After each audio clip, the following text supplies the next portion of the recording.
هاي. عاملين ايه؟ الحمد لله. الحمد لله. اوكي. اعملوا لايك وشير وفعلوا الجرس. ميرسي جدا لحضرتك، ميرسي. شكرا. دايما العين بتاكل قبل البق. عايزه اقول لكم قد ايه شكله كان تحفه وحلو قوي، وطبعا بخلاف طعمه كان رائع.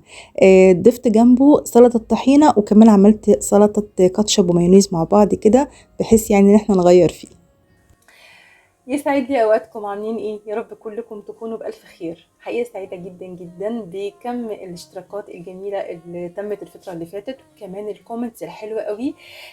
دي بصراحه بتخليني كده يعني بعمل شغل كتير وبصور كتير، وبيبقى عندي كده تارجت حلو قوي. وفي نفس الوقت كمان بقى عايزه اقول لكم النهارده قلت بقى اطلع معاكم كده وجها لوجه، عشان طبعا اسلم عليكم.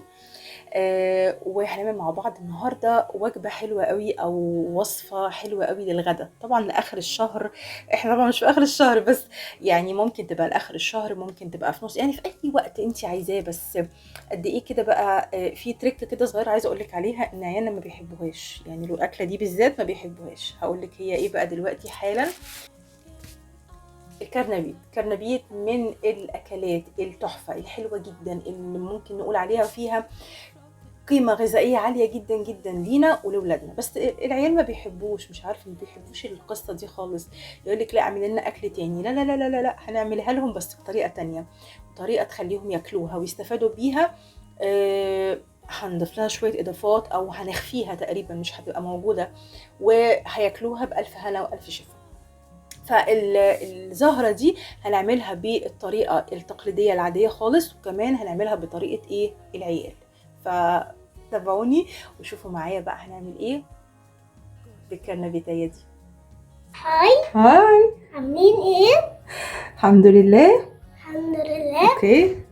اعملوا لايك وشير وفعلوا الجرس. ميرسي جدا لحضرتك، ميرسي. شكرا. يلا بينا بقى هنبدأ مع بعض نعمل زي ما قلت لكم كده. المية، حلة على النار، وهنزل عليها بمية سخنة، وهضيف كمان الملح وشوية الكمون. هسيبها تغلي شوية، وبعد كده هنزل بالزهرة أو الأرنبيط لحد ما يستوي كويس. التغليفة بقى بتاعتنا سهلة جدا. هقول لكم أول حاجة عندي 3-4 معالق من الدقيق. بصوا، اوكي، هو ملهاش مقادير معينه، يعني هنحطها دلوقتي واقول لكم السمك بتاعها بالظبط، ممكن نقلل ممكن نزود، اللي ايه هنشوفه مع بعض. بعد كده عندي ملح، عندي فلفل، عندي بضايه، عندي بابريكا، توم باودر، بصل باودر، بس انا مش ضايفه بصل باودر. ممكن تضيفيه او مش عايزاه مفيش مشكله، وبقدونس، وكمان عندي حبه من النشا كده. هبدا اول حاجه هنزل بالمكونات. الدقيق،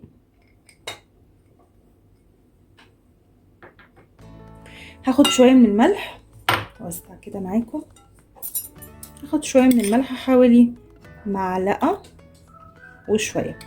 تمام. بعد كده عندي معلقه النشا، بتفرق جدا على فكره في القرمشه بتاعه الكرنبيت. هضيف دول كمان كده، والبيضه. اوكي، هنزل بيها كده، وهجيب الميه، هقلب كده مع بعض، وهنزل شويه شويه بالميه، نص كوبايه كده بس. نسيت اضيف الفلفل، هضيف الفلفل برضو.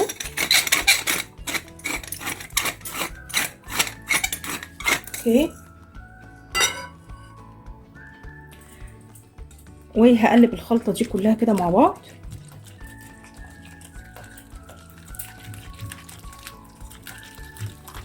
هخفها شويه، هضيف شويه ميه، وهقلب تاني. ادي السمك اللي انا عايزاه. تمام. وبعد كده هجيب البقدونس، هنزل بيه، مش كله طبعا. اوكي، وهقلب الخلطه مع بعض، وهبدا بقى اقلي الارنبيط بتاعنا. بصوا، بعد ما سلقته بالشكل دوت. اوكي،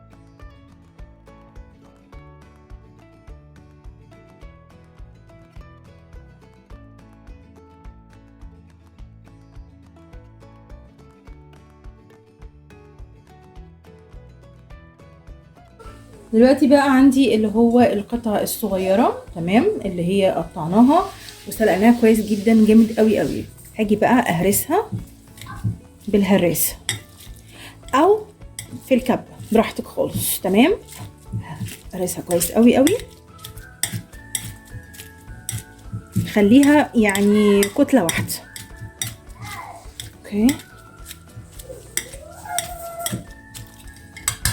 اتأكد بقت عاملة زي البطاطس، بقت بطاطس. اوكي اهو اتهرس كويس قوي، تمام بالشكل دوت. هاجي بقى انزل بيه الخلطة دي عليه، اقلب كله مع بعضه، وهزود شوية من البقدونس. طاسة بقى على النار، شوية زيت بسيط قوي قوي، وبعد كده هبدأ اعملها بقى زي البرجر. ممكن تشكليها زي ما انت عايزة، بس طبعا يعني اسهل طريقة اللي هي القرص كده، وبنزل بيه زي البرجر بالظبط، وبسيبه طبعا يتحمر على الوشين. وبس بقدمه بقى لولادنا ياكلوه كده مع الكاتشب، مع المايونيز، اي حاجة عندك. بس ادي شكله تحفة قد ايه، جميل جدا. عايزة اقول لكم جربوا الطريقة دي، هياكلوه وهيطلبوه منكم على طول على طول. واشوفكم على خير، وباي باي.